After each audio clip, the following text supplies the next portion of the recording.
Hello friends, आज हम लोग शुरुआत कर रहे हैं सीएफए लेवल 1 का वॉल्यूम नंबर 1 क्वांटिटेटिव मेथड्स का learning module number 1 rates and returns. इस वॉल्यूम में क्वांटिटेटिव मेथड्स वॉल्यूम में इंस्टीट्यूट ने हमें 12 लर्निंग मॉड्यूल दिए हैं, जिसमें 12 लर्निंग मॉड्यूल में कुछ टेबल्स है जो हमें सीखनी है किस तरीके से यूज करना है। बाकी 11 मॉड्यूल्स में इन्होंने कॉन्सेप्ट दिए हैं, क्वेश्चंस दिए हैं जो एक्सपेक्टेड रहेंगे एग्जाम में। बट इसके अलावा कुछ पीरियड पहले इंस्टीट्यूट ने क्वांटिटेटिव मेथड का कुछ हिस्सा प्री रिक्विजिट्स करके एक अलग बुक में शिफ्ट कर दिया था। यानी अब हमारे पास में क्वांटिटेटिव मेथड की दो बुक्स है, एक है प्री रिक्विजिट्स, एक है कोर स्टडी मटेरियल। एग्जाम में क्वेश्चन कोर स्टडी मटेरियल से एक्सपेक्टेड है, पर कोर स्टडी मटेरियल तभी समझ में आएगा जब आपके प्री रिक्विजिट्स अच्छे से किया हुआ। तो यहां पर भी जब रेट्स एंड रिटर्न्स हम टॉपिक कर रहे हैं, इससे पहले जरूरी है कि आपको प्री रिक्विजिट्स में टाइम वैल्यू ऑफ मनी का जो मॉड्यूल है, present value future value calculate करने का, वो आपको अच्छे से आता हो। तो अब समझना यह है कि हम पढ़ेंगे कैसे। क्या हम पहले प्री रिक्विजिट्स करें या पहले ये करें, कोर स्टडी मटेरियल करें। तो मैं क्या करूंगा, जो भी टॉपिक आपको पढ़ाऊंगा उस सेशन से पहले मैं आपको प्री रिक्विजिट्स की चीजें पहले से ही, या तो उसी सेशन में या उससे पहले अलग से एक वीडियो बना के आपके साथ शेयर कर दूंगा। ओके, तो यहां पर भी रेट्स एंड रिटर्न्स करने से पहले यह जरूरी है कि आपको टाइम वैल्यू ऑफ मनी आए। तो टाइम वैल्यू से रिलेटेड मैंने आपके साथ में 5 वीडियो शेयर किए हैं, जिसमें compounding, discounting, annuity, perpetuity, loan schedule, sinking funds, ये सब कुछ आपके साथ में शेयर किया। अलॉन्ग विद दैट एक असाइनमेंट से रिलेटेड भी कुछ वीडियो शेयर किए, जिसमें 30 ऑड क्वेश्चंस हमने डिस्कस किए हैं विद कंप्लीट डिटेल। तो एक रिक्वेस्ट है, ये मॉड्यूल करने से पहले, ये सेशन करने से पहले ये जरूरी है कि आप टाइम वैल्यू ऑफ मनी के जो सेशंस मैंने आपके साथ शेयर कर रखे हैं, बहुत अच्छे से पेशेंटली करिए। बहुत जरूरी है कि आपको ये कैलकुलेटर, जो फाइनेंशियल कैलकुलेटर हमें अलाउड है, वो बहुत अच्छे से यूज करना आता हो। इसकी जो टाइम वैल्यू की कीज है वो आपको अच्छे से यूज करना आना बहुत जरूरी है। नाउ नेक्स्ट, एक बार अगर वो आपने प्री रिक्विजिट्स कर लिया, अब उसके बाद में अब इस फर्स्ट मॉड्यूल में हमें दे क्या रखा है। फर्स्ट मॉड्यूल में टोटल हमें 5 टॉपिक दे रखे हैं, जिसमें से पहला टॉपिक एग्जैक्ट वही है जो प्री रिक्विजिट्स में भी दे रखा था, यानी कि इंटरेस्ट रेट क्या होती है, what is interest rate and how it is associated with time value of money. वहां पर भी पढ़िए, यहां पर भी पढ़ेंगे। तो कोशिश करूंगा इस स्टडी सेशन में हम पहला और दूसरा रेट ऑफ रिटर्न्स जो कैलकुलेट करने का टॉपिक है वो हम यहां कंप्लीट करें। अब पढ़ने का तरीका कैसे रहेगा, हम of course core study material के बेस पे ही पढ़ने वाले हैं। हम सबसे पहले पूरे वीडियो की एक समरी डिस्कस करेंगे, ताकि जिन लोगों के ऑलरेडी ये टॉपिक जिनको आता है वो क्विकली उस समरी को गो थ्रू करके they can skip this video. But जिनको और ज्यादा डिटेल समझना है, they have to go through the complete video. और हर टॉपिक के साथ में मैंने कुछ क्वेश्चंस बना रखे हैं। Of course again study material के ऊपर बेस है, फिगर्स चेंज है और थोड़े से इजीली ड्राफ्टेड क्वेश्चंस है, तो वो इजी है समझने के लिए, वो हम यहां पर डिस्कस करेंगे, पूरे सॉल्व करेंगे। तो सबसे पहले इंटरेस्ट रेट क्या है, what are the determinant of interest rates. Interest rate वही चीज है जो हमने टाइम वैल्यू में समझा था। टाइम वैल्यू में हमने कहा था कि इंटरेस्ट रेट वो चीज है जो money placed at different point of time, यानी टाइम सीरीज पे हमने डिफरेंट पॉइंट ऑफ टाइम पे जो मनी प्लेस है उसका relative value eight different point क्या रहेगा, वो कैलकुलेट करने के लिए हमें इंटरेस्ट रेट हेल्प करती है। Interest rate comprises of, first of all इसमें एक इंपॉर्टेंट क्वेश्चन बनता है, interest rate can be thought in 3 ways। What are the 3 ways in which interest rate can be defined. Number 1, required rate of return, number 2, opportunity discounting rate, compounding rate, and number 3 is opportunity cost. It comprises of, number 1 formula क्या है, real risk free rate plus your inflation premium, liquidity premium, maturity premium and default risk premium. ये सारे risk लेने के लिए investor आपसे क्या expect करता है, कुछ प्रीमियम एक्स्ट्रा रिटर्न चार्ज करता है, आपसे एक्सपेक्ट करता है। ये सारी चीजें मिलकर आपके लिए क्या बनती है, इंटरेस्ट रेट बनती है। उससे रिलेटेड कुछ टॉपिक रहेगा, एक अगर वैल्यू अवेलेबल है तो उससे दूसरा किस तरीके से वैल्यू कैलकुलेट होगा, नंबर 1। नेक्स्ट, नॉमिनल और रियल रिस्क फ्री रेट में क्या डिफरेंस है, या nominal rate and real rate में क्या डिफरेंस है, वो यहां सीखेंगे। इसके बाद में होल्डिंग पीरियड रिटर्न, अगर आपने कोई सिक्योरिटी, एसेट, शेयर, बॉन्ड खरीदा है for less than 1 year hold किया है तो उसका रिटर्न कैसे कैलकुलेट होगा? HPR is equals to P1 your sale value minus P0 your purchase value plus your income if you have received any dividend, interest, etc. or rent divided by your initial investment amount, that is P0. लेकिन अगर आपने multi year hold किया है या फिर आपको quarterly return आपने calculate किया है, now you want to calculate the overall return, तो उस केस में HPR कैसे कैलकुलेट होगा वो हम देखेंगे. It will B multiplication of 1 plus R1 multiplied by 1 plus R2 and multiplied by 1 plus R3 and so on minus whole minus 1. तो यहाँ ये ज्योमेट्रिक मीन से कैसे डिफरेंट है वो समझना रहेगा. इसके ऊपर पावर 1 by n नहीं है. ज्योमेट्रिक मीन में एक तो इसके ऊपर पावर लगती है 1 by n. दूसरा, ज्योमेट्रिक मीन में हमेशा टाइम की फ्रीक्वेंसी R1, R2, R3 की हमेशा क्या रहेगी? कांस्टेंट रहेगी. तो वो चीजों का थोड़ा डिफरेंस है जो कई बार मिस हो जाता है क्वेश्चन सॉल्व करते वक्त. Next, R1, R2, R3 calculate करते वक्त हर पीरियड के बिगिनिंग की प्राइस को बेस प्राइस कैलकुलेट करके R1, R2, R3 कैलकुलेट करते हैं. ये चीज का ध्यान रखना होता है ये क्वेश्चन सॉल्व करते वक्त. Arithmetic mean, simple average x bar is equals to sigma x upon n. Geometric mean यहां ध्यान रखना है, geometric mean is nth root of all item minus nth root of x items, nth root of x1, x2, x3 till xnth item. इन सबको आप क्या करते हैं? मल्टीप्लाई करते हैं और उसका nth रूट करते हैं. That is your geometric mean. But अगर रिटर्न्स है तो nth रूट करते वक्त नेगेटिव और जीरो रिटर्न को आप हैंडल नहीं कर सकते क्योंकि नेगेटिव और जीरो का रूट कैलकुलेट नहीं होता है. तो उस केस में ये रिटर्न्स को क्या करते हैं? कंपाउंडिंग बेसिस पे यानी कि 1 प्लस r करके कन्वर्ट कर देते हैं. सेम चीज हार्मोनिक मीन कॉस्ट एवरेजिंग में यूज होता है या एक ऐसा सिचुएशन जहां पर एक नंबर जिसका आप एवरेज निकालते हो वो जितना बड़ा है उसकी वैल्यू रिलेवेंस उतनी ही कम होती जानी चाहिए, वहां पर हार्मोनिक मीन का यूज होना चाहिए. एग्जांपल है स्पीड, डिस्टेंस अपॉन टाइम. तो जितनी स्पीड होगी उतना टाइम कम लगेगा. सो आपको अगर एवरेज निकालना है तो उसके लिए आपको क्या करना चाहिए? हार्मोनिक मीन यूज करना चाहिए. तो ये कैसे हमारे कॉस्ट एवरेजिंग में जो हम इन्वेस्टमेंट करते हैं SIPs, उसमें किस तरीके से यूज होगा वो भी देखेंगे. नेक्स्ट इज कुछ रिलेशनशिप लिखे हैं. AM, HM और GM के बीच में क्या रिलेशनशिप है वो भी डिस्कस करना है हमें. एंड लास्ट में दो स्पेशल मीन है पर इनके मैथमेटिकल क्वेश्चंस यहां नहीं लेंगे, वो हम लर्निंग मॉड्यूल 3 में ले लेंगे.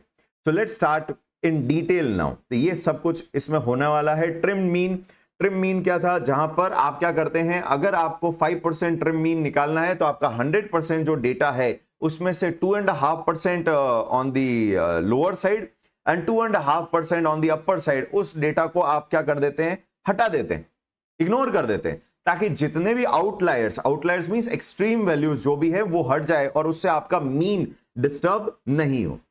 विंसोराज मीन, यहां पर क्या करेंगे? सेम चीज, अगर आपका 5% विंसोराज मीन निकालना है तो आपको क्या करना पड़ेगा?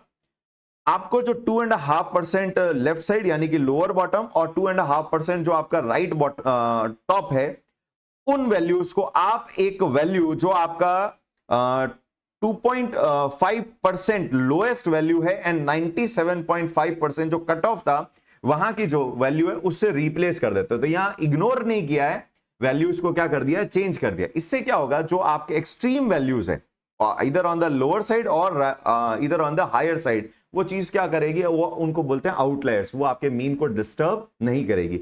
उनके लिए ये दो स्पेशल मीन हम देखेंगे. So let's start things in detail along with the questions. तो ये हमारा टारगेट रहेगा. Let's start. सबसे पहले, what is interest rate? So interest rate is, हमने टाइम वैल्यू में समझा, time value is the technique, it's a mathematics. ये हमें क्या हेल्प करती है? It help us to create equivalence relationship of money placed at different point of time. और time को हम कैसे रिप्रेजेंट करते हैं? In the form of time series. T0 today, T1 is first period and T2 is second period and it can be quarter, it can be month, it can be year. यहां पर अगर एक amount 100 rupees is standing at T0, what will be its value, relative value at T4? Or if 100 is standing at T4, what will be its relative value at T0, ये establish करने के लिए हमारे को टाइम वैल्यू हेल्प करता है। पर ये इक्विवेलेंस रिलेशनशिप स्टैब्लिश कैसे होगा, क्वेश्चन ये आता है। तो ये इक्विवेलेंस रिलेशनशिप स्टैब्लिश करने के लिए हमें हेल्प करती है इंटरेस्ट रेट। हम इंटरेस्ट रेट को यूज करके डिफरेंट पॉइंट ऑफ टाइम पे जो मनी प्लेस्ड है उनको हम क्या कर सकते हैं, इक्वेट कर सकते हैं या कंपेयर कर सकते हैं। So what is interest rate? First of all इन्होंने बोला TVM establishes the equivalence relationship between cash flow occurring on different dates. तो ये समरी नोट्स है, हमारे स्टडी मटेरियल के बेस पे ही बने हुए समरी नोट्स है। आप साथ साथ में क्या कर सकते हैं, आप नोट डाउन भी कर सकते हैं। मैं हर टॉपिक के बाद में कोशिश करूंगा कि पूरी स्क्रीन को थोड़ा श्रिंक करके आपको पूरी चीजें एक साथ दिख जाए, वैसा काम कोशिश करेंगे। नेक्स्ट, सो टीवीएम ये रिलेशनशिप स्टैब्लिश करता है। And what interest rate is going to do, what is the interest rate? Interest rate उस इक्विवेलेंस रिलेशनशिप को स्टैब्लिश करने में आपकी हेल्प करती है। So an interest rate or yield in case of fixed income securities is a rate of return that reflects the relationship between differently dated cash flow। जो different dates पे आपके time series पे place amount है उनके बीच में क्या relationship है, compare करने के लिए, इक्वेट करने के लिए वो हमें हेल्प करेगा। तो अब क्वेश्चन ये आता है what is interest rate? Interest rate को how you are going to define?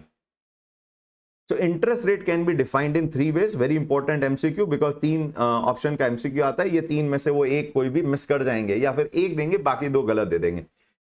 Mostly 2 सही होंगे, एक गलत होगा और U1 आपको बोलेंगे कि जो रॉन्ग वन है उसको आइडेंटिफाई करिए। So first it's required rate of return, compounding और discounting rate, and third is your opportunity cost. So how we can define interest rate in different ways. लोग अलग अलग तरीके से डिफाइन करेंगे। Example, if I go to an investor और उसको बोलता हूं सर मेरा प्रोजेक्ट है, मेरा बिजनेस है, please invest 1 CR in my business, 1 crore rupees in my business.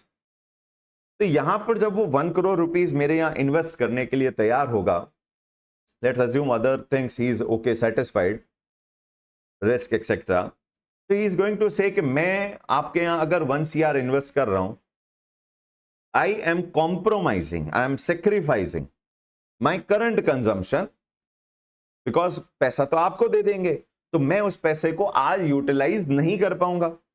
सो ये जो मैं करंट कंजम्पशन को सेक्रीफाइस कर रहा हूं, I should be compensated for that sacrifice.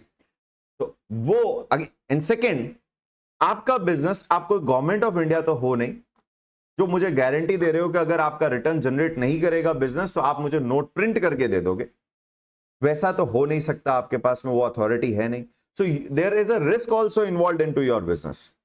So मैं एक तो sacrifice भी कर रहा हूं current consumption, दूसरा मैं risk भी ले रहा हूं। So I need compensation for both these 2 things, and this compensation is what I am desiring for investing in your business. That is why interest rate can be viewed as required, desired, or expected rate of return by an investor. Second, discounting rate, ये हमने time value में देखा। Discounting rate और इसके reverse में compounding rate. What interest rate is going to do in time value? वो money को forward loading the interest and backward unloading the interest करने में हमें हेल्प करती है। ये मनी को डिफरेंट प्लेसेस पे on the time series equivalent value क्या है ये स्टैब्लिश करने में हमें हेल्प करती है। That is why interest rate can be viewed as a compounding rate और discounting rate. Third thing, opportunity cost. Again from business point of view, जब हम इन्वेस्टर के पास जाते हैं और उसको बोलते हैं कि सर प्लीज मेरे बिजनेस में इन्वेस्ट करिए, is going to compare, sir आपके बिजनेस का जो रिस्क है इसी रिस्क प्रोफाइल का जो दूसरा अपॉर्चुनिटी है, सेम रिस्क प्रोफाइल का, वहां पर मुझे 15% का रिटर्न मिल रहा है। सो अगर मुझे आपके यहां इन्वेस्ट करना है तो इसका मतलब मैं उस 15% के रिटर्न को क्या कर रहा हूं, फॉरगो कर रहा हूं, छोड़ रहा हूं। I am losing that return. यहां सेक्रीफाइस ऑफ करंट कंजम्पशन की बात नहीं है, यहां है कि मैं दूसरी जगह इन्वेस्ट कर रहा हूं और वहां पे जो रिटर्न मिलने वाला है सेम रिस्क प्रोफाइल का, वो मुझे अब नहीं मिलेगा। तो अगर आपके यहां मुझे इन्वेस्ट करना, I should be getting that return because this return is the opportunity cost of investing in your business। जो मैं प्रॉफिट वहां, जो मैं रिटर्न वहां लूज कर रहा हूं, वो मेरे लिए एक तरीके की कॉस्ट है। तो अगर आपको पैसा आपके यहां पर इन्वेस्ट करना है तो आप मुझे वो कॉस्ट रिम्बर्स कर दीजिए. What is opportunity cost? Cost of forgoing your another alternate opportunity. The next best alternate opportunity को जो आप छोड़ रहे हो, उसका जो रिटर्न आप मिस कर रहे हो, that loss is a cost for you. तो अगर आपको यहां पर इन्वेस्ट करना है, न्यू बिजनेस में करना है, तो न्यू बिजनेस आपको वो रिटर्न क्या करेगा? रिम्बर्स करेगा in the form of opportunity cost. So there are three ways to define interest rate. Number one, expected, required, desired rate of return. Second is your compounding and discounting rate, and third is your opportunity cost. But now, ये interest rate, whatever the way you want to define, ये interest rate बनेगी कैसे? What numbers will be included into it? कि मुझे इतना return चाहिए. Let's say first जो हमने define किया required rate of return, I will be sacrificing current consumption, I will be sharing my money with you, and I will be taking risk. So I should be getting reimbursed for both these two things. So interest rate is equals to, number one, the real returns excluding all risk part for sacrificing your current consumption. Number one, real return for sacrificing your current consumption, and second, the risk premium. Premium means something extra for taking the risk. For all type of risk, whatever I am going to take by investing in your business, उसके लिए मुझे थोड़ा थोड़ा और extra return चाहिए. So interest rate is equals to, number one, your real rate of return, real risk-free rate of return, real risk-free rate of return without considering any risk. So just because I am sacrificing my current consumption, for that I need some return.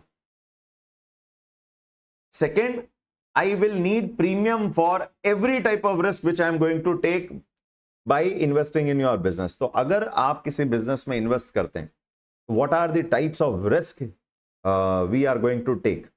Number one, inflation, the erosion of purchasing power of the money, because there is an inflation in the economy.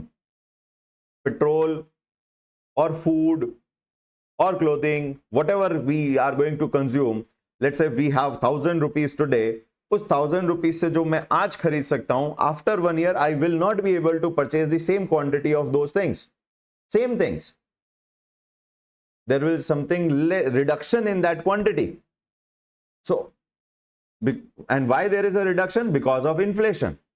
So this is creating a risk for me that जो चीज consumption आज available है वो मुझे future में available ही नहीं होगा because of inflation. So this risk, this uncertainty, उस uncertainty के लिए मुझे एक premium चाहिए, that is inflation premium. Number two, second, default risk premium. Government तो हो नहीं जो आप गारंटी दे रहे हो, नोट प्रिंट करके दे दोगे. You are a normal businessman, it's a normal business project जिसमें डिफॉल्ट होने के चांसेस है, पैसा वापस शायद ना ही आए. तो for that I need again extra returns. Third, liquidity risk premium. Liquidity risk premium means, let's say the project is of 5 years, but after 2 years, because of some emergency, if I need to liquidate my position, that means I want my money back, so I need to sell those shares or bonds in which securities in which I have invested. Business का और project का tenure तो 5 years है, and if I want to get out in between that tenure, so I may be getting less than the fair value of those securities. So because of that uncertainty, that I may not be able to liquidate my investment on the fair values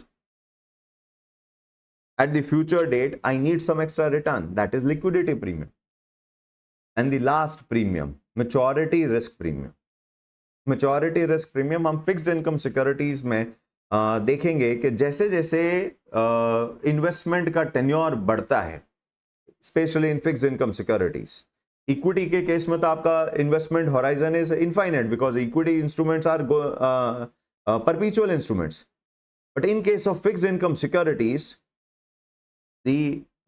जैसे जैसे tenure बढ़ेगा fixed income securities का, वैसे वैसे duration increase होगा, and duration के साथ में the sensitivity risk, again with the changes in the interest rate, because market interest rate और yields जब change होंगे तो उन securities की value भी change होगी. So for that risk, the sensitivity of prices of your security with respect to changes in the interest rate in the market, जिसको हम duration बोलेंगे, उसके लिए भी मुझे कुछ एक्स्ट्रा प्रीमियम चाहिए. तो हमने क्या क्या प्रीमियम लिया? Number 1, inflation, reduction in purchasing power of the money. Number 2, default risk premium, कि मैं जहां पैसा लगा रहा हूं शायद पैसा डूब जाए, इंसॉल्वेंसी हो जाए.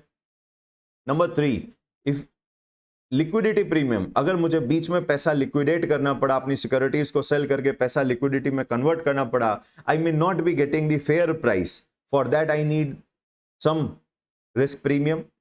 And last, the price itself can move. Fair price is also not stable, because जैसे जैसे मार्केट में इंटरेस्ट रेट यील्ड्स चेंज होगी वैसे वैसे सिक्योरिटीज की वैल्यूज भी चेंज होगी, जो हम फिक्स्ड इनकम में देखेंगे. तो उसके लिए भी एक तो फेयर प्राइस ही चेंज हो रही है और एक मुझे फेयर प्राइस नहीं मिलेगी. दोनों में डिफरेंस है. कई लोग लिक्विडिटी प्रीमियम और मैच्योरिटी प्रीमियम में कंफ्यूज होते हैं. लिक्विडिटी मैच्योरिटी प्रीमियम इज जैसे जैसे टेन्योर बढ़ रहा है, fair price itself is moving. And liquidity premium के जो फेयर प्राइस है वो भी नहीं मिलेगी, because I am liquidating my position before its complete tenure. तो उसके लिए प्रीमियम चाहिए. तो these are the 4 premium which we should be getting in the interest rate. So overall interest rate is equals to real risk free rate, inflation premium, your default risk premium, liquidity premium and maturity premium. Hopefully सभी को समझ में आया. Now इससे related एक और छोटा सा कॉन्सेप्ट है, that is nominal risk, nominal rate and a real rate. Nominal rate and a real rate, the difference in दोनों terms में जो difference है, that is difference of inflation premium.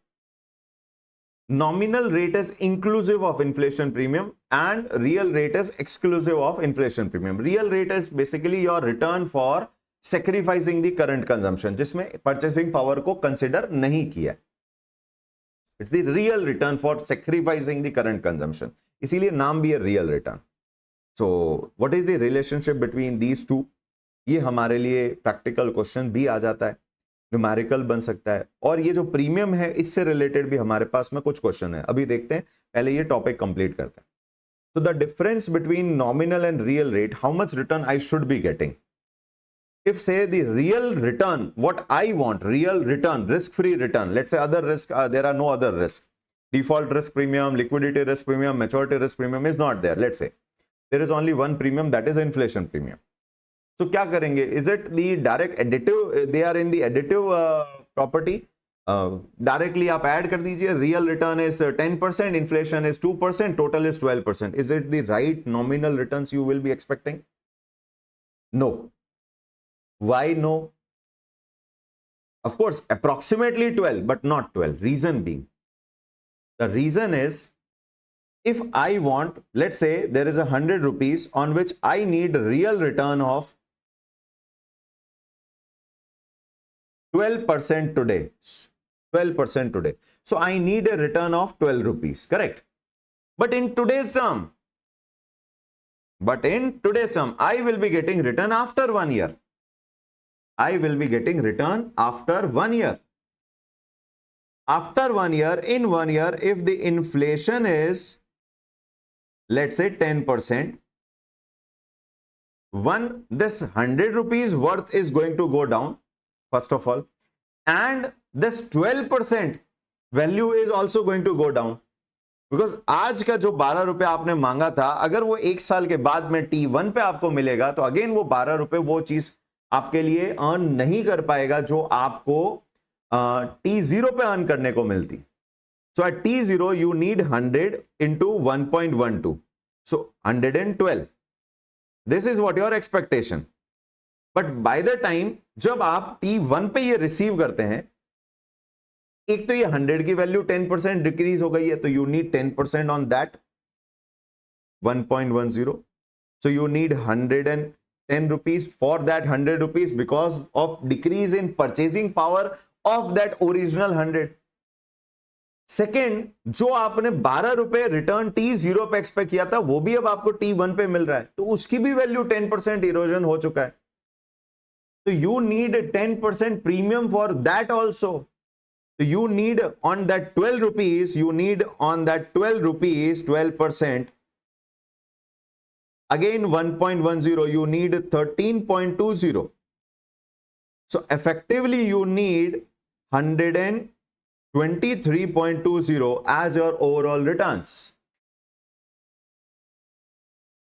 In this 123.20, there are four things. Number one, the original 100 rupees. Number two, on that 100 rupees, additional 10 rupees for erosion of purchasing power on that 100 rupees.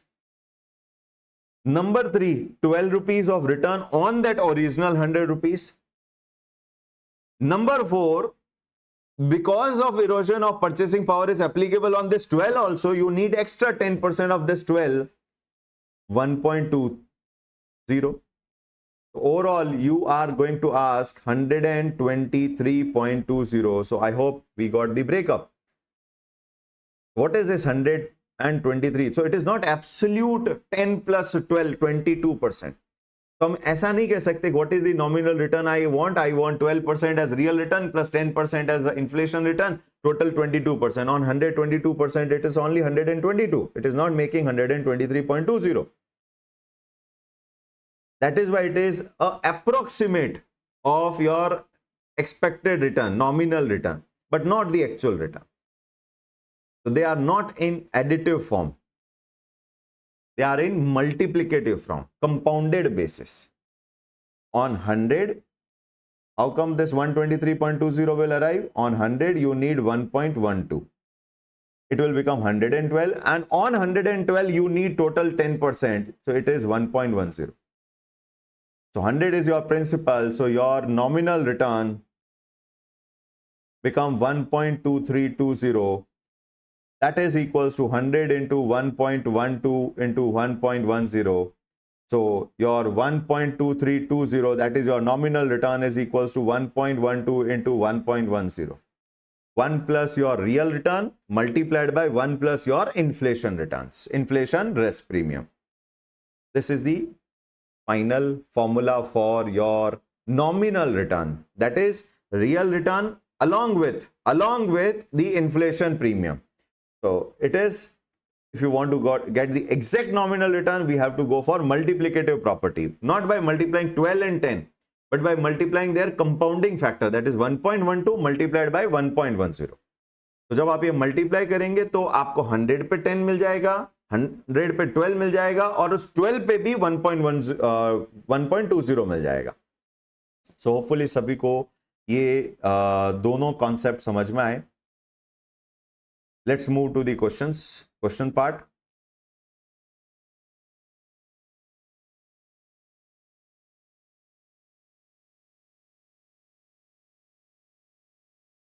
First question. There are 5 investments with different maturities. 3 years. First 2 are of 3 years, last 2 are of 8 years, and there is a 7-year security. There is a difference in characteristics, that is liquidity characteristic and default risk. Number 1, lower the liquidity, higher will be the premium. Higher the default risk, more will be the premium. ये समझना चाहिए. Default risk जितना ज्यादा होगा उतना premium बढ़ेगा. उतना पैसा नहीं आने के चांसेस है तो रिस्क बढ़ गया भैया. एंड लिक्विडिटी जितनी कम होगी, शेयर ट्रेड कम हो रहा है, तो आपको फेयर प्राइस ही नहीं मिलेगा, because you are not getting enough quotation in the market. तो उतना रिस्क इंक्रीज होगा. You will need more premium. एक तो ये कैरेक्टरिस्टिक का रिस्क प्रीमियम से इनवर्स रिलेशनशिप है लिक्विडिटी का. And there interest rates are given on basis of which they are valued. But for C bond, 7-year bond, the interest rate is missing. And अगर हम देखें 3 year के bond को compare करें first A and B bond, what we can observe is दोनों का default risk premium लो है, means default होने के चांसेस कम है. तो देयर आर, दोनों का सेम है लो रिस्क प्रीमियम. सो डिफॉल्ट रिस्क प्रीमियम में कोई डिफरेंस नहीं होगा दोनों के इंटरेस्ट रेट में. But B is having high liquidity, A is having low liquidity, and lower the liquidity, more will be the premium. Lower the liquidity, more will be the premium. Let's compare D and E also. दोनों का tenure same है, so maturity is constant, so maturity risk premium A और B को compare करते वक्त change नहीं होगी, और डी और ई को भी कंपेयर करते वक्त चेंज नहीं होगी. बट डी और ई के कैरेक्टरिस्टिक लिक्विडिटी और डिफॉल्ट रिस्क को देखते हैं, दोनों ही अलग है, बिल्कुल डिफरेंट है, अपोजिट है. जिसकी लिक्विडिटी लो है उसका default risk premium, default risk भी हाई है. तो ये तो बड़ा खतरनाक बॉन्ड है डी. एक तो फेयर प्राइस भी नहीं मिलेगी और दूसरा डिफॉल्ट होने के भी चांसेस है, इसीलिए उसका रेट भी सबसे ज्यादा है. बिकॉज उसके प्रीमियम, एक तो लिक्विडिटी का भी प्रीमियम जुड़ा हुआ होगा एंड डिफॉल्ट का भी प्रीमियम हाई होगा उसमें. ई के केस में लिक्विडिटी हाई है एंड डिफॉल्ट रिस्क भी लो है, ये ठीक. इसमें दोनों ही प्रीमियम नहीं होंगे, कम होंगे. तो यहां पर now what they are asking, what is the liquidity risk premium. If we want to find out liquidity risk premium, हम डी और ई को यूज नहीं कर सकते डायरेक्टली, बिकॉज डी और ई का जो 9% एंड 7.5% है, ये जो 2.5% का जो गैप है इनके इंटरेस्ट रेट में, ये 2.5% का जो गैप है, it is because of two reasons. Liquidity risk premium also as well as default risk premium. तो वो सेग्रीगेटेड नहीं है, वो कंबाइंड हो चुका है उसमें. तो हमें ऐसे दो बॉन्ड देखने जिसमें मैच्योरिटी सेम है एंड डिफॉल्ट रिस्क भी सेम है. ओनली डिफरेंस किसका है, लिक्विडिटी का है. तो that is your bond A and B. दोनों का टेन्योर 3 है, तो इनमें मैच्योरिटी रिस्क प्रीमियम भी सेम होगा. दोनों का डिफॉल्ट रिस्क प्रीमियम भी लो है. The only difference is B is having high liquidity, less premium होगा. ए में लो लिक्विडिटी है, इसमें रिस्क ज्यादा है, इसमें प्रीमियम होगा. That is why we can see A का रिटर्न, ए के इंटरेस्ट रेट 50 पैसा 0.50% is higher. And for what reason, for liquidity risk. What is your liquidity risk premium? Comparing A and B, we can say it is 0.50%. Now this 2.5% is composite of sum of liquidity risk premium as well as default risk, because दोनों characteristic different है C and D में, but tenure same है 8 year, तो maturity risk premium में कोई change नहीं है. Now we know that from A and B के 0.5% is for liquidity. So remaining 2% is for, that is why there is a gap of 2.5%. 2.5 minus 50. So that 2% extra is for what? For your default, that the bond can go for a default insolvency. What is the default risk premium? It is 2.50% less 0.5%. That is your 2%. So ये हमारे इस तरीके से वो आपको liquidity premium या default risk premium और maturity risk premium को भी सेग्रीगेट करने के लिए बोल सकते हैं. तो आपको थोड़ा ऑब्जर्व करना पड़ेगा. कुछ बॉन्ड्स जिसमें कुछ कैरेक्टरिस्टिक सेम है, कुछ अलग है, उनको कंपेयर करके you need to find out the premium involved in included in the interest rate.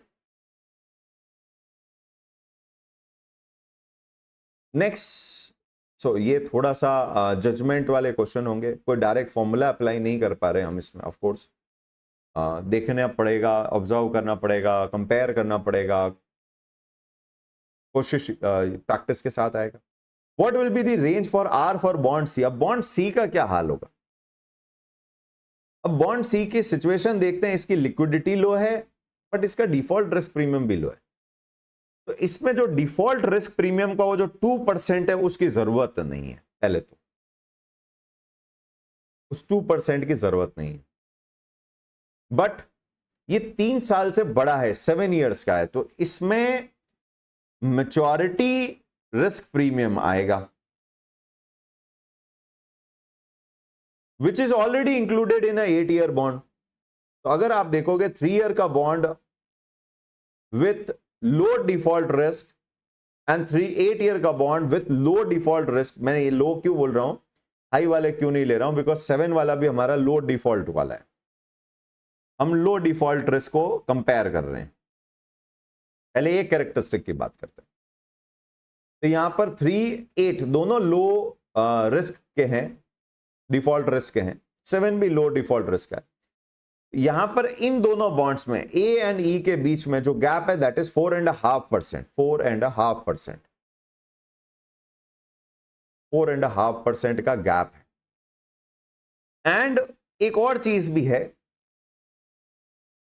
जब ये हाई लिक्विडिटी वाला था, हमारा ई बॉन्ड भी हाई लिक्विडिटी का है, जबकि ए बॉन्ड में low liquidity, that is why this 3% is inclusive of 0.5% of liquidity premium. उसमें भी ई में कोई जरूरत नहीं है वैसे।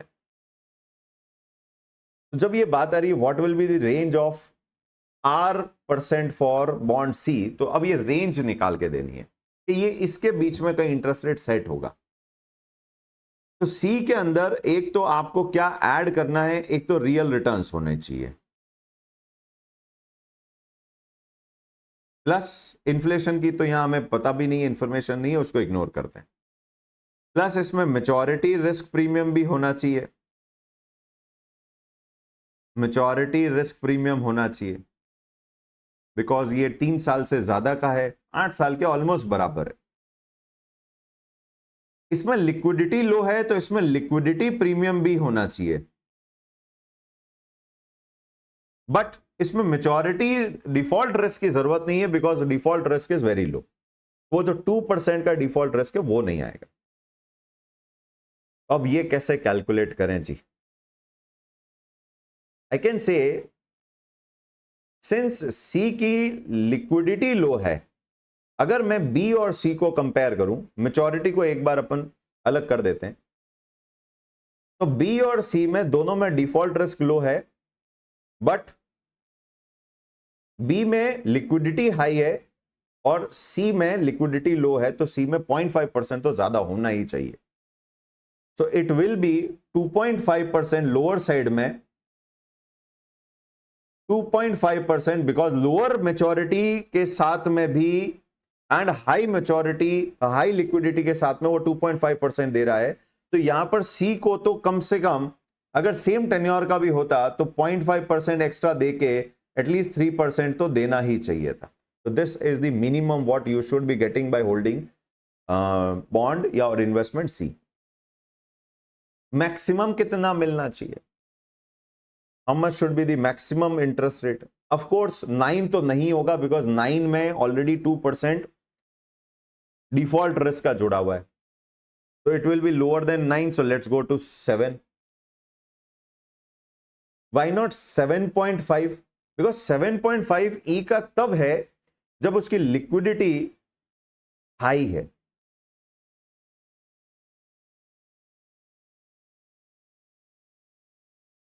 नाइन में से 2 जाएगा तो it will B okay, it is 1.5 not 2.5, sorry 1.50, so this is equals to 1% only, 1%. So for C 9 में 1% तो डिफॉल्ट रिस्क का जुड़ा हुआ है, वो हटा देते हैं, वो तो जरूरत नहीं है हमारे को सी में, because C is having low default risk. तो 8% से ऊपर तो नहीं जाने वाला है, बिकॉज उसका टेन्योर भी डी से कम है और उसकी डिफॉल्ट रिस्क भी डी से कम है। तो इसका मतलब 9 से तो कम ही एक्सपेक्टेशन रहेगी that default risk premium 1 is gone. Why not 7.5? Because 7.5 तब होगा जब लिक्विडिटी हाई होगी, और सिंस सी की लिक्विडिटी कम है, सो सी को लिक्विडिटी प्रीमियम का एक्स्ट्रा 0.5% इंक्लूड करना पड़ेगा। So it will B upper side it will be 7.5% plus 0.5%, that is equals to your 8%, or you may say 9 minus 1, that is your 8%. So range will be, R will be from 3% to 8%, somewhere in between 3 to 8 depending on the maturity risk premium. वो maturity के लिए कितना extra charge करेंगे for this 7, because पूरा 8 वाला भी नहीं charge कर सकते, इट्स अ 7-year इन्वेस्टमेंट। तो R will be somewhere between 3 to 8, 3 to 8, because 3% तो आपको इसलिए चाहिए क्योंकि A जो कि लो लिक्विडिटी लो डिफॉल्ट वाला वो दे रहा है, तो इसमें 3 से तो ज्यादा होगा बिकॉज मेच्योरिटी से ज्यादा है, मेच्योरिटी पीरियड हायर है, बट 9 से 1% कम होना चाहिए बिकॉज इसमें डिफॉल्ट रिस्क के चांसेस लो है, तो वो 1% का डिफॉल्ट रिस्क प्रीमियम ऐड नहीं किया हमने। तो कुछ इस तरीके से आपको सोच के काम करना पड़ेगा। सो range will be somewhere between 3 to 8%। Next, nominal risk free rate is 7%, inflation is 4%. What will be the real return from the multiplicative property? It is 1 plus 0.07%, 0.07 should be equals to 1 plus real returns, risk free returns multiplied by 1.04 जो हमने अभी discuss किया था। So therefore real returns will be equals to, real risk free returns will be equals to 1.07 upon 1.04 minus 1, so that is equals to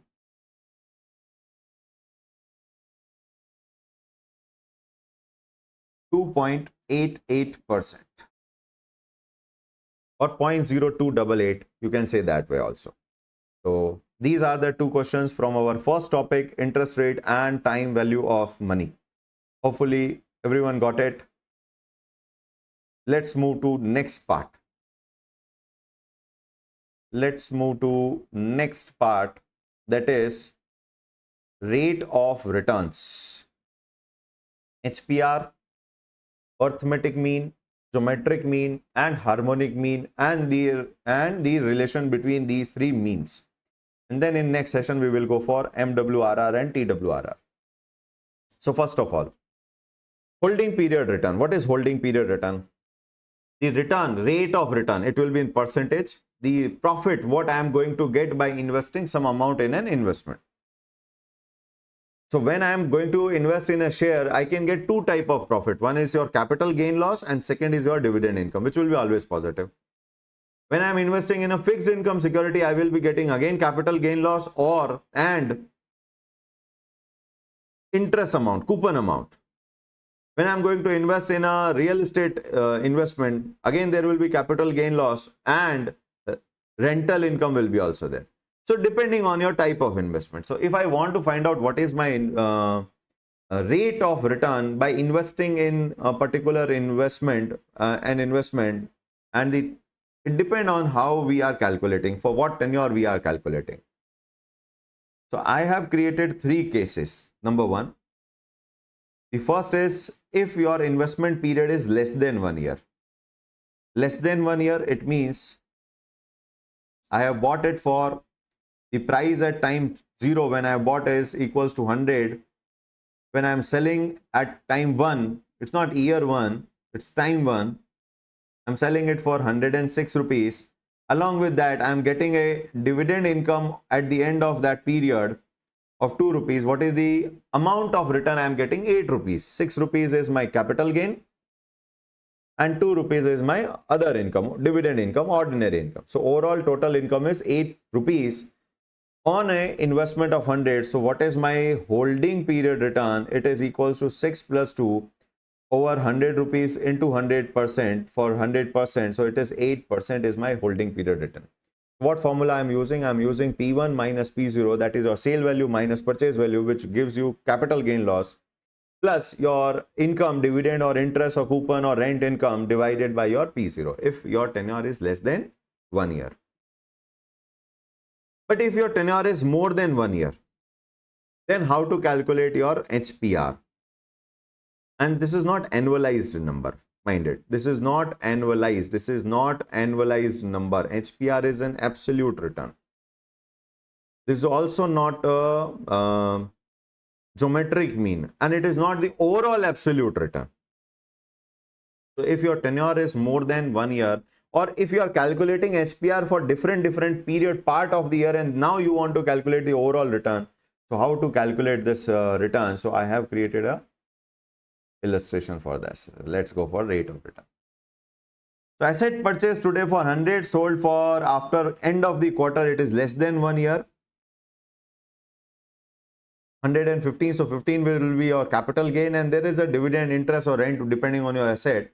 At the end of the quarter is 5 rupees. So what is your HPR? HPR will be equals to your 115 minus 100, your capital gain, plus 5 rupees over your 100 rupees into 100. So it is going to give you 20%. Do not put per annum because it's a return for holding period of quarter only.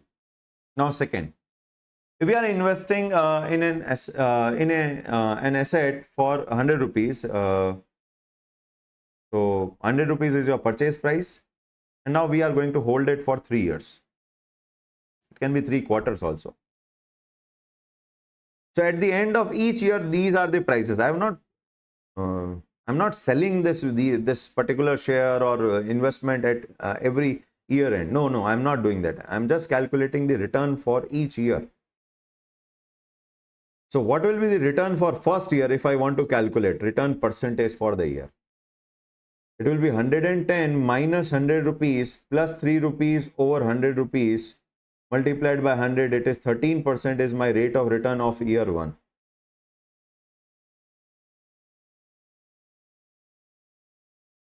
Second year, now when I am going to calculate it for second year, the second year closing price is 115, the same share. But now how much capital gain or loss I've got for second year only? So this 115 will be compared with 110 or 100 rupees. It will be compared with, you have to compare it with 110. Because that is the opening value of the asset or the value of asset at the start of the second year. 110. So there is a gain of 5 rupees of capital gain in this particular year plus 2 rupees over what base?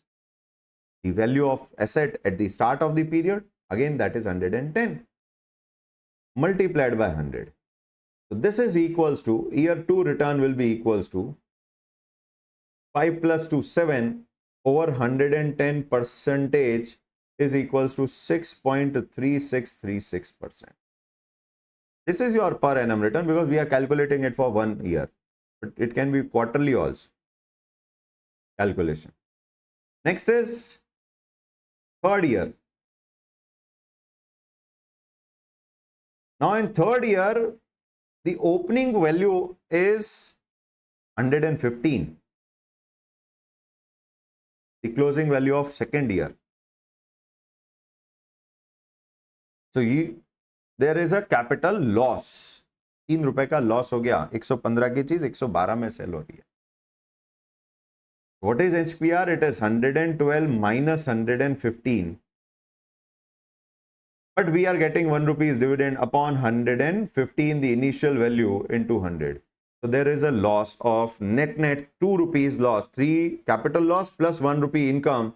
So 2 divided by 115 percentage is equals to negative, year 3 is equal to giving negative 1.7391%. This is the return R1, R2 and R3.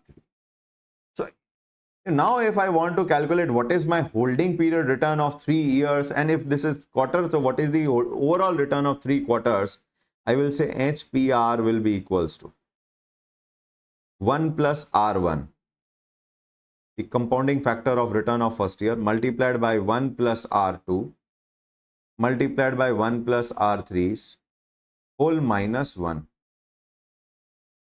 This is equals to 1.13, 1.0636 and 1 negative 1 minus divided by 100. This is in minus plus 1. So it is 0.9826 whole minus 1 multiplied by 1.0636 63636 multiplied by 1.13 whole minus 1 is equals to 18.10%. We are not going to use per annum here.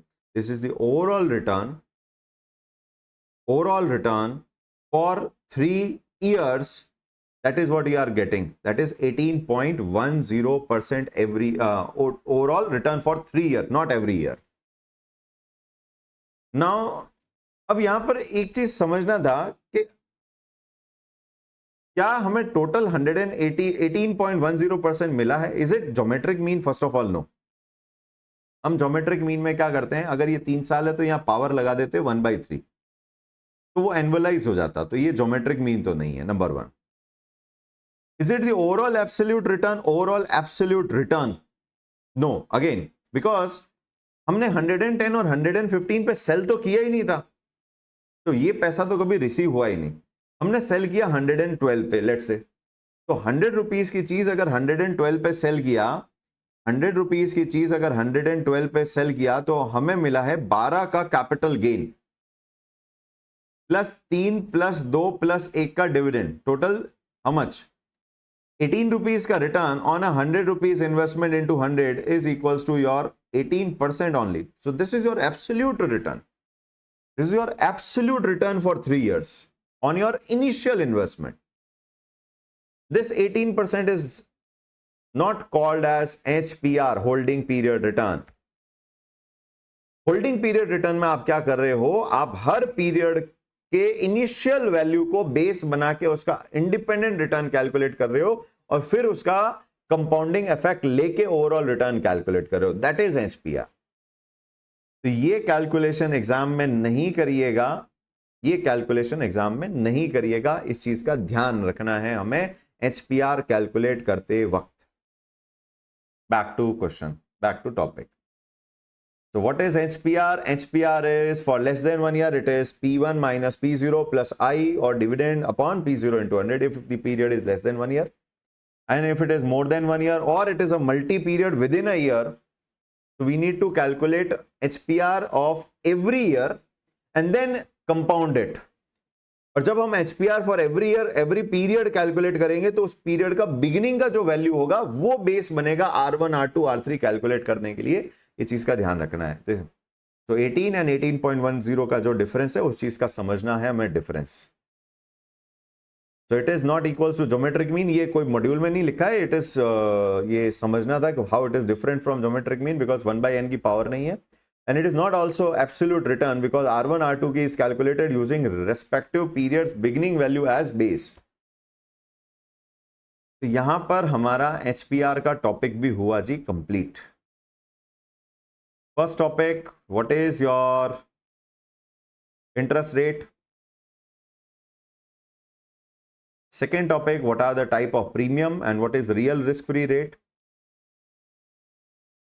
Third topic HPR done. Next topic,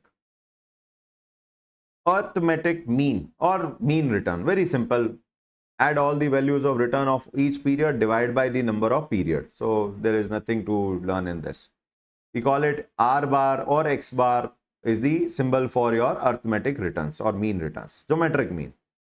Now in case of geometric mean, the formula for GM, geometric mean is actually x1 multiplied by x2 multiplied by so on multiplied by x nth and the nth root. That's it. This is the formula for geometric mean of x variable. But when the variable is return percentage, and return can be negative as well as zero also. तो अगर आप nth root के नीचे negative और zero रखेंगे, nth root calculate ही नहीं होगा। To solve this mathematical problem, what we are going to do is हम रिटर्न के केस में रिटर्न के परसेंटेज को कंपाउंडिंग फैक्टर में कन्वर्ट कर देंगे। So when I say 8%, the effective value is 1.08. The compounding factor is 1.08. So हम क्या करेंगे, rather than you calculating the geometric mean of percentage, we will calculate the geometric mean of these compounding factors. और यहां zero होगा तो कोई problem भी नहीं है बिकॉज इट विल बिकम 1.00। यहां अगर 2% नेगेटिव भी होगा तो it will become 1 minus 2%, that will B 0.98। तो वो हमारी जो नेगेटिव और जीरो की प्रॉब्लम है वो ऐसे सॉल्व हो गई।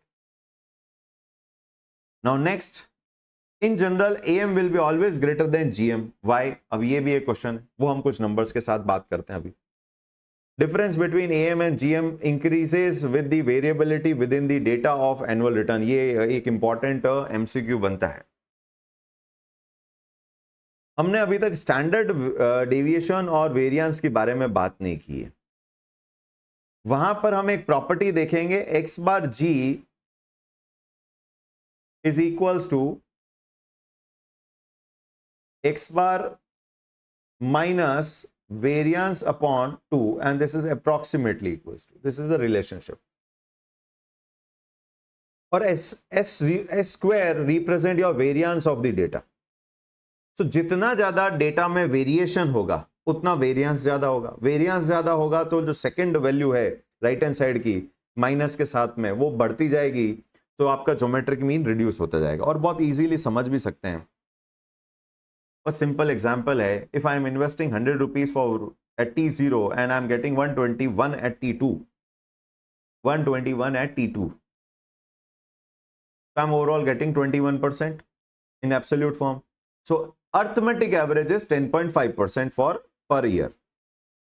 100 is becoming 121 in 2 years, so 21% is your annual overall return. Divided by 2 years, it is 10.5%. This is your arithmetic average. But if I calculate geometric return, geometric mean या CAGR, basically geometric mean return are CAGR because you are using this compounding factor.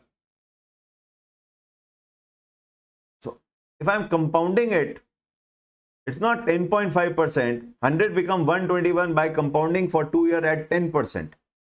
100 will become 110 and 110 will become 121. So effectively geometric return or compounded return are only 10%. So it shows that the geometric or compounded return will be less than your arithmetic return. तो एक तो ये property clear होनी चाहिए. और दूसरा, जब हम स्टैंडर्ड डेविएशन देखेंगे, जितना वेरिएशन बढ़ेगा उतना ही ज्योमेट्रिक मीन अर्थमेटिक मीन से कम होता जाएगा. ये अभी हमें याद रखना चाहिए. जब स्टैंडर्ड डेविएशन वेरिएशन का टॉपिक आएगा तब देखेंगे इस चीज को. वेरी इंपॉर्टेंट क्वेश्चन है, समझना चाहिए. तो दोनों चीजें आई होप क्लियर हुई. परसेंटेज का डायरेक्ट ज्योमेट्रिक मीन कैलकुलेट नहीं होता, तो हम कंपाउंडिंग फैक्टर का ज्योमेट्रिक मीन कैलकुलेट करके, और क्योंकि हमने 1 ऐड किया था तो लास्ट में वापस उस मीन में से 1 को रिमूव कर देंगे by subtracting 1 from that geometric mean of that compounded value. इसलिए हमने यहां पर -1 और कर दिया. तो geometric mean represent your growth rate और compounded rate of return, and it captures how the total return are linked over period, because आप compounding factors को क्या करोगे, multiply करोगे. So if first year compounding is at 10%, second year your compounding is at 12%, what 100 rupees will become? It is not 122. The 100 will become 1.10 multiplied by 1.12. So 110 will become 1.12 will become 123.20. So it means when you are saying it is, what you are doing is you are taking the average of these two, geometric mean of these two. So what will be the geometric mean of these two? 1.1 multiplied by 1.12. This is the inside of your square root. There are two terms, so there will be square root minus 1 into 100. So we are getting a return of effectively 11%. So what I can say, 1.11 power square is equals to, so let's see, 1.11 square into 100 is equals to 123.21. that because we have rounded off, that is 10.995 something. तो हमने उसको 11 कर दिया, इसलिए हमारा वो 1 पैसे का डिफरेंस आ रहा, अदरवाइज वो नहीं आता. So I can say geometric mean is effectively my compounded rate of return also. It is having compounding effect also, or the growth effect also. So geometric mean done. Let's do some questions related to this. We have to calculate AM, GM and HM, harmonic mean also. So first of all, AM. Very easy, 10 plus 12 minus 2 plus 0 upon 4. 0 is also a number. So it is equals to 10 plus 12, 12 minus 22 minus 2, 20 upon 4, 5%. Let's calculate geometric mean. We cannot calculate direct for these percentage. We have to change it into factors. 1.10, 1.12, 0.98 and 1 whole power 1 by 4 minus 1. And of course into 100 for percentage. So this is going to be 1.1 multiplied by 1.12 multiplied by 0.98 multiplied by 1 is same, and then the power is 1 by 4, that is yx 0.25 minus 1 is equals to 4.82%, and we can see AM is less than GM is less than AM because there is a compounding effect which got included into this. तो यहां पर हमें ये भी समझ में आया. Next, अच्छा, जितना वेरिएशन बढ़ता जाएगा उतना AM और GM का डिफरेंस भी बढ़ता जाएगा. Third is HM. Now let's see what is HM.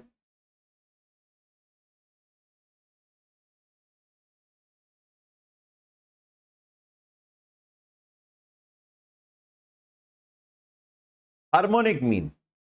Interesting concept.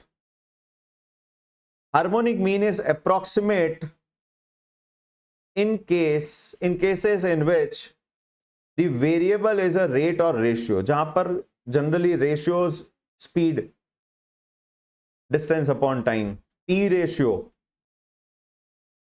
speed, P ratio, MPS upon EPS, or your price, NAV, net asset value, वहां पर हार्मोनिक मीन यूज करते हैं. रीजन भी, हार्मोनिक सीरीज का अपना एक मीनिंग है, that is series of reciprocal. तो जब सीरीज ऑफ रेसिप्रोकल का आप एवरेज कर रहे हो, इसीलिए इसको हार्मोनिक मीन भी बोल रहे हैं. Harmonic mean is a special weighted mean because आप रिवर्स कर रहे हो, in which an observation weight is inversely proportional to the magnitude. जितनी उस चीज की वैल्यू ज्यादा होगी उसका वेट उतना ही कम हो जाएगा. एग्जाम्पल, जितनी स्पीड ज्यादा होगी उतना ही टाइम कम लगेगा. जितनी NAV ज्यादा होगी, नेट एसेट वैल्यू ज्यादा होगी, उतने ही आपको म्यूचुअल फंड यूनिट्स कम अलॉट होंगे. या जितना P रेशियो ज्यादा होगा उतनी कम EPS पे आपको ज्यादा प्राइस मिल जाएगी. तो यहां पर जितना वैल्यू ज्यादा होगा उतनी ही उसकी वेटेज रिड्यूस करने के लिए हार्मोनिक मीन यूज करते हैं इन केस ऑफ रेट और रेशियोस. जनरली ये यूज कहां पर होगा? ये यूज होगा जहां पर एक फिक्स अमाउंट एक कांस्टेंट रेट से बार बार उस पे अप्लाई करके आप उसका एक वैल्यू कैलकुलेट करते हो. तो उस कांस्टेंट रेट का क्या एवरेज है वो कैलकुलेट करने के लिए हार्मोनिक मीन यूज होता है. एग्जांपल लेता हूं तो हमें कॉस्ट एवरेजिंग का भी कॉन्सेप्ट समझ में आएगा. Let's say I am investor in a particular XYZ mutual fund. मैं investor and I am investing through SIP, systematic investment plan, and I am investing on every month first day, 1 January, 1 February, 1 March. मेरे account से 2200 उस mutual fund को shift हो जाता है, transfer हो जाता है, and I M allotted units from that mutual fund. तो अब म्यूचुअल फंड मुझे जब यूनिट अलॉट कर रहा है तो म्यूचुअल फंड उस पर्टिकुलर डेट की NAVs को यूज करेगा. तो 3 दिन की जो मेरी SIP डिडक्ट होकर म्यूचुअल फंड के पास में ट्रांसफर हुई है, उन 3 दिन के NAVs क्या है? 20, 25 and 22. So how many units I am going to get here? How many units I am going to get here? Now देखिए, 2200 में NAV जितना ज्यादा होगा यूनिट्स उतने ही कम होंगे, कम यूनिट अलॉट होंगे. So if it is 2200 I will be getting how much? 110 units. If it is 25 rupees is the NAV, so 2200 divided by 25, I'm going to get only 88 units. And if it is 22 is the NAV, I will be getting 100 units. Overall, मुझे कितने units मिले? I am getting 298 units. Correct? Effectively, what is my total investment? Investment value is 2200 and 2200. So what total investment is 6600. So effectively, what is my average cost? Average cost per unit is equals to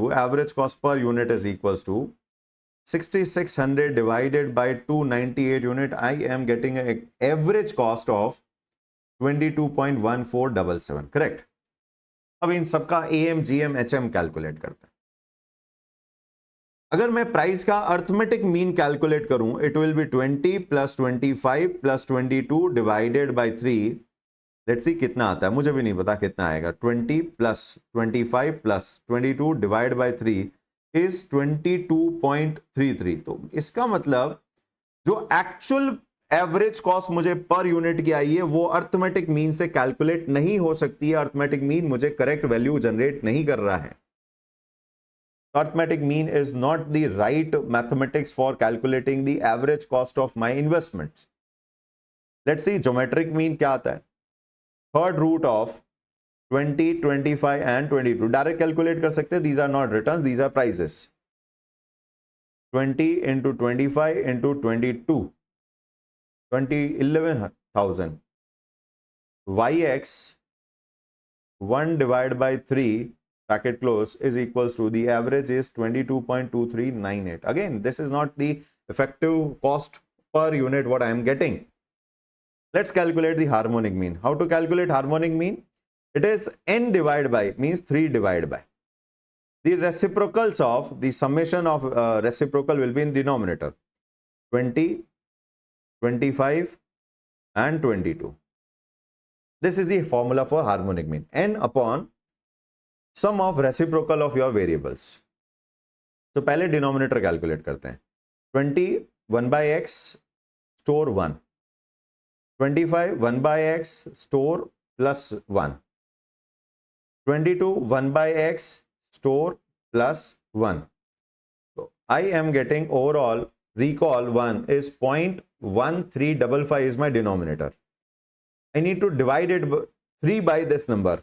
So 3 divided by this number is equals to 22.1477, exactly the same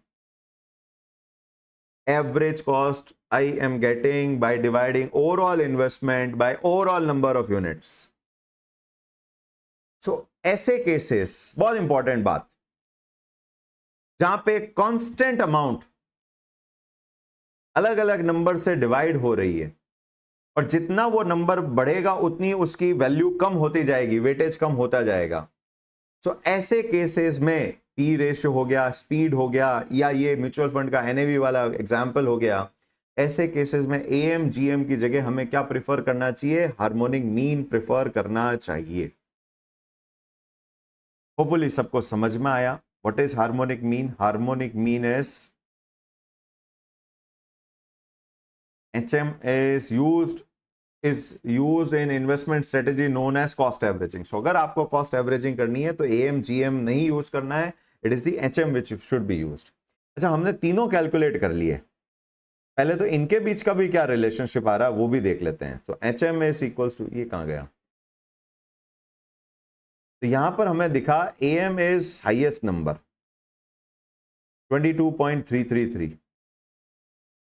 GM is lower than AM 22.2398 and HM is the lowest 22.1477. Even ऊपर वाले example में भी calculate करते हैं. Again यहां जब returns का HM calculate करना, अगेन फिर से थोड़ा ध्यान रखना पड़ेगा. डायरेक्टली 1 by x नहीं करना है डिनोमिनेटर में. अगेन वो कंपाउंडिंग फैक्टर का आपको रेसिप्रोकेट करना है. 1 upon 1.10, 1.12, 1 upon 0.98 and 1 upon 1. So यहां पर अगेन 1 plus r का फैक्टर यूज करना है एज अ x और फिर उसमें से 1 वापस माइनस कर देंगे. वो देखेंगे कैसे करना है. So 1.1 reciprocate store plus 1.12 1 by x store plus 1, 0.98 store plus 1 and 1 store 1. So overall I am getting denominator as, अरे यार मिस हो गया, 1.1 reciprocal store 1, 1.12 reciprocal store plus 1, 0.98 reciprocal store plus 1. So overall it is 2.8224 and 1 also. So 1 reciprocal is 1 only, store plus 1. So overall it is 3.8224 and I have to divide 4 by this number. 4 divided by this number is going to give -1 is equals to 1.0465 minus 1 is 4.65%. Again AM is higher, GM is lower than AM and HM is lower than both the numbers. तो ये property भी समझ में आई. HM calculate करना समझ में आया. किस तरीके से HM कैलकुलेट होगा इन case of returns and in case of normal numbers. Relationship between AM HM and GM भी समझ में आना चाहिए एंड कॉस्ट एवरेजिंग में क्यों हमें HM यूज करना है वो भी हमें समझ में आना चाहिए. यहां तक So let's go back to the topic. So GM is over, HM is also over. So it is n upon sum of reciprocals in the denominator. But in case it is return based, what we will be doing, अच्छा यहाँ पर -1 नहीं किया, -1 into 100 into 100. Now what, छोटे छोटे कुछ points लिखे. HM is a special weighted mean in which observation weight is inversely proportional to its magnitude. तो जितना ज़्यादा आपका NAV होगा उतने यूनिट्स कम आएंगे. सो उसका वेटेज उतना ही कम होना चाहिए in terms of number of units, because आपका NAV डिवाइड होता है 2200 से. तो क्योंकि वो डिवाइड हो रहा है इसलिए उसका मैग्नीट्यूड भी कम होना चाहिए, वेटेज कम होना चाहिए. जितना बड़ा NAV होगा, मैग्नीट्यूड बड़ा, उसकी वैल्यू बड़ी होगी, उसकी वेटेज कम होनी चाहिए, बिकॉज वो डिनोमिनेटर में जा रहा है. इसलिए वहां आपको क्या यूज करना चाहिए, HM यूज करना चाहिए. HM is used in presence of outlier to reduce outlier influence over the average, because outlier जितना, outliers are extreme values. तो अगर आप HM यूज करोगे तो एक्सट्रीम वैल्यू डिनोमिनेटर में जाके क्या कर देगी, अपनी उतनी ही उसकी वेटेज क्या कर देगी, कम कर देगी. It is approximate for averaging ratio amount per unit when ratios are repeatedly applied to a fixed quantity to yield a variable number of unit. जो हमने देखा NAV के केस में, एक फिक्स नंबर है 2200 रुपए, 2200, और उसको आप क्या कर रहे हो, एक नंबर NAV से बार बार डिवाइड कर रहे हो. सो ऐसे केस में HM यूज करना चाहिए. And this concept is also called as cost averaging. Relationship AM into HM is equals to geometric mean square. It's a relationship, आगे प्रूव भी कर सकते हैं. AM will be always higher, HM will be always lower. जितना ज्यादा variance होगा, ये हम वेरिएंस के टॉपिक में पढ़ेंगे, उतना ही आपका GM will be lower than AM. इसका कोई डायरेक्ट मैथमेटिकल प्रूफ नहीं है, बिकॉज ये अप्रोक्सीमेट रिलेशनशिप है, ये एग्जैक्ट रिलेशनशिप नहीं है, तो ये हम निकाल भी नहीं सकते. GM and HM only works for non negative number. ये बहुत इंपॉर्टेंट है, क्योंकि GM तो हो ही नहीं सकता, स्क्वायर रूट के नीचे चला जाएगा. HM के केस में भी नेगेटिव नंबर से इलॉजिकल नंबर्स क्रिएट होंगे, तो इसीलिए हम 1+ कर देते हैं, ताकि रिटर्न्स अगर नेगेटिव है तो भी हमारा क्या हो जाता है, काम HM सॉल्व कर देता है. तो in case of return it will be n upon 1+, in the reciprocal it will be sum of 1 upon 1+ r whole -1, जो फाइनल लास्ट में करेंगे, ताकि वो 1 का इफेक्ट रिड्यूस हो जाए. Trim mean last and first border, जो हमारे ओवरऑल डेटा है उसमें जो अपर एंड लोअर साइड में जो आउटलायर्स है, उसको कुछ परसेंटेज तक क्या कर देंगे, इग्नोर कर देंगे. And then we are going to calculate mean. So अगर आपके पास 100% डेटा है, we want to calculate 5% trim mean, तो हम क्या करेंगे, 2.5% lower side and 2.5% upper side, जो भी डेटा उसको इग्नोर करके बचे हुए 95% को हम क्या कर देंगे, यूज करेंगे मीन कैलकुलेट करने के लिए. That will be called as trim mean. Winsorized mean means यहां पर क्या करेंगे, रेदर देन इग्नोरिंग, हम उन 2.5% on the lower side and 2.5% on the right side, जो अपर साइड है, जो डेटा है, उसको रिप्लेस करेंगे. They will be replaced by that the last value जो हमारे मीन में यूज होगी, not last value, actually it will be the nearest observation, जो वहां जहां पर ये कट ऑफ हुआ है, दैट कट ऑफ पे जो वैल्यू होगी वो उन वैल्यूज को रिप्लेस कर देगी. तो यहां पर हमारे वो वैल्यूज भी कंसीडर हो गए और आउटलायर्स का इफेक्ट भी खत्म हो गया. तो जनरली आउटलायर्स, एक्सट्रीम वैल्यूज के केस में ये दो तरीके other than harmonic mean use करते हैं हम लोग. तो इसी के साथ हमारे ये टॉपिक कंप्लीट हुआ, और हमने फर्स्ट मॉड्यूल के 2 टॉपिक किए, उससे रिलेटेड क्वेश्चंस भी कर लिए हैं. तो ये था हमारा फर्स्ट पार्ट क्वेश्चंस का, related to interest rate and time value of money. ये है हमारा AM HPR से रिलेटेड क्वेश्चंस, और these are questions related to AM GM and HM and cost averaging of course. तो इसी के साथ हमारा ये सेशन क्लोज करते हैं.